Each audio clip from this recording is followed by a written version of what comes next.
Bapak Ibu, para kadang kinasih, simbah-simbah lan adik-adik, para rama suster bruder berkah dalem Gusti, sugeng rawuh wonten ing PDSK channel menika. Kados pundi kabar panjenengan? Mugi-mugi bagas kasarasan kesehatan kawilujengan tansah mengku kula panjenengan sami anggenipun kelampahi gesang ing dinten menika.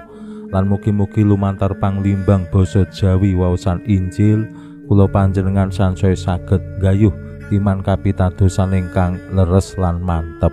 Langkung-langkung anggenipun kula panjenengan wantun bangun gesang ingkang setya dumateng Gusti, asung paseksen menggaing kasunyatan lan menapa ingkang dados kersa dalem Gusti. Mbok kudu ketekuk ringkel, kudu susah, kepara ya kudu dadi kurban.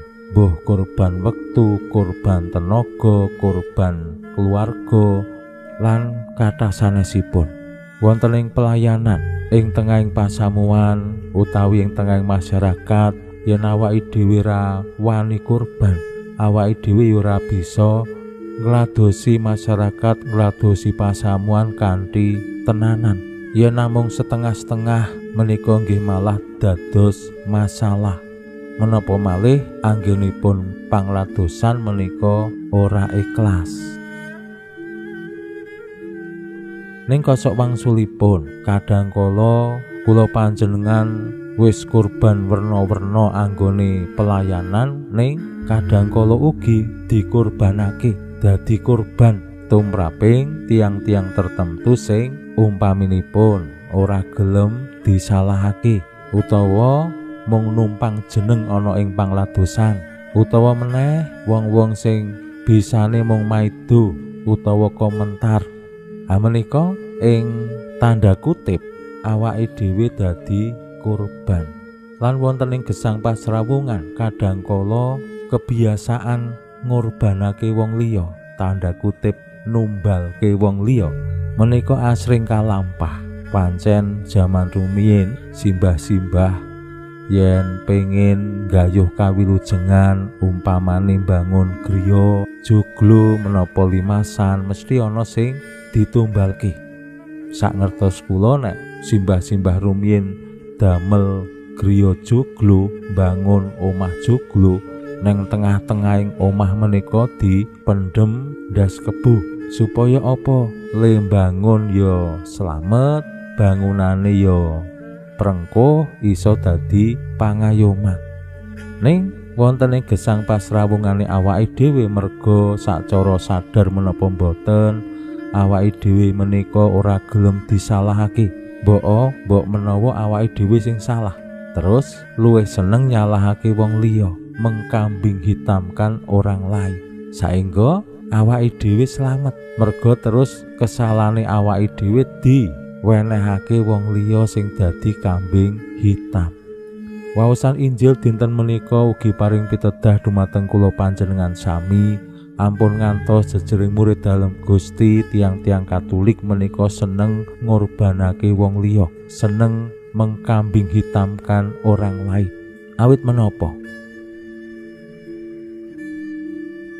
Gusti Yesus piyambak wonten ing puncaking dredah kalian masyarakat Yahudi, mirungganipun kalian para imam kepala, ahli Taurat lan tiang-tiang Parisi.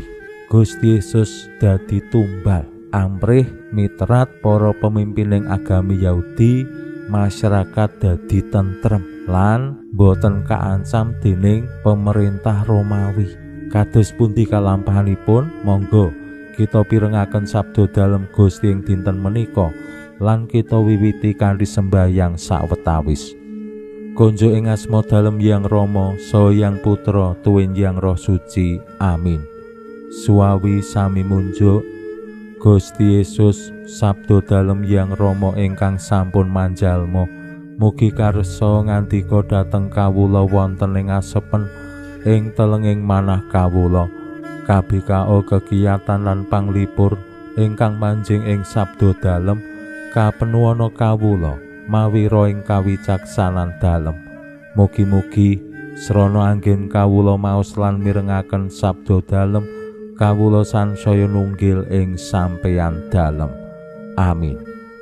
Waosan Injil kapetik saking Injil Yohanes bab 11 ayat 52 gangsal ngantos dumugi 56. Akeh wong Yahudi sing padha layat Maria lan sing meruhi apa sing ditindakake Gusti Yesus, sing banjur padha ngandel ing Gusti. Nanging ana uga sing sowan para Parisi lan nglaporake pakaryan dalem Gusti.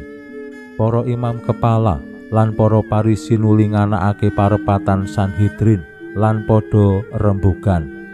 Menapa ingkang kedah kita tindakaken? Tiang menika damel mukjizat kathah. Menawi dipun uja kados mekaten, tiang-tiang boten sandhe pitados ing panjenenganipun. Lan wadya Romawi lajeng nglurug mriki ngrisak padaleman suci lan bangsa kita. Nanging salah sijine wong-wong mau yaiku Kaipas sing dadi imam agung ing taun iku ngucap, panjenengan kok boten menggalih menapa boten langkung prayogi wonten tiang setunggal ingkang pejah dados wadaling bangsa supados tiang sabangsa boten katiwasan. Iki mau ora metu saka karepe dhewe nanging sarehne dadi imam agung ing taun iku. Kaipas meca manawa Gusti Yesus bakal seda nglabeti bangsa lan ora ngemungake bangsa Yahudi wae nanging uga kanggo ngumpulake lan ngrukunake para putraning Allah kang buyar sumebar. Wiwit ing dina iku kabeh sarujuk anggone arep ngarah seda dalem Gusti. Mula Gusti Yesus ora ngeblak maneh ana ing antarane wong-wong Yahudi lan banjur tindak menyang telatah ing sak cedhake ora-ora Samun menyang kutha aran Efraim lan lerep ana ing kono karo murid-murid dalem. Nanging bareng riyaya Paskah riyayane wong Yahudi wis cepak, akeh wong saka padesan sing padha menyang Yerusalem perlu sesuci. Wong-wong mau padha goleki Gusti Yesus lan ana ing padaleman suci padha rerasanan. Saka pangiramu, apa panjenengane ora nindaki riyaya? Makaten sabda dalem Gusti. Suawi sami munjuk, Gusti, kawula munjuk sembah nuwun karana sabda dalem.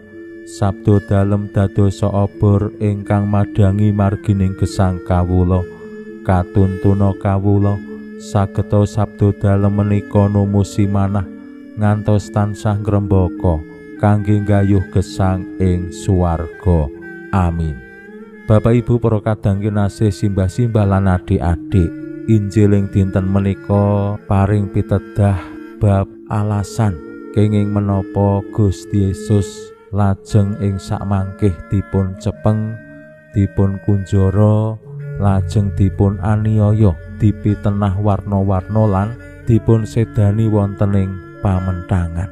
Para imam kepala, para Parisi lan Sanhedrin ingkang dados papan resmi anggenipun mutusaken masalah sampun pirembagan lan sarujuk bilih Gusti Yesus menika diarah sedane kanggo wadaling bangsa. Dadi wadal menika kirang langkung nggih sami utawi mirip dadi tumbal. Gusti Yesus dikurbanake, disingkirake amrih mitrat Sanhedrin bangsa Yahudi selamet lan luar saka pangluruge tentara Romawi.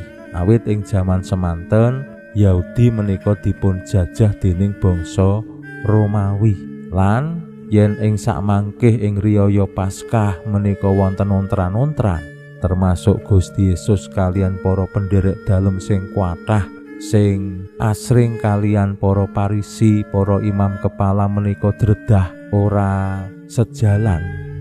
Tumraping para Sanhedrin menika bahaya. Mila saderenge riyaya Gusti Yesus diarah patine. Nah menika ingkang kalampah ingkang sinerat wonten ing Injil lan tumraping kula panjenengan sami ingkang pitados ing Gusti Yesus menapa Gusti Yesus estu dados wadal sing dikurbanake para sanhedrin. Wonten ing iman kapitadosan kula panjenengan, Gusti Yesus pancen kautus kakurbanake wonten ing meja pamentangan kanggo nebus dosa-dosane manungsa, dosa-dosaning donya. Lan boten namung kanggo nebus, ning ya kanggo nyirnakake pepetenging donya sing nglimput manah lan uripe manungsa. Pinuji Allah sakmenika sarta ing salami-laminipun. Salam sehat, salam bahagia, salam katentreman. Lan mugi-mugi lumantar panglimbang dinten menika kula panjenengan tansah jinangkung ing berkah dalem Gusti ingkang Maha Kuwasa, Yang Rama saha Yang Putra tuwin Yang Roh Suci. Amin.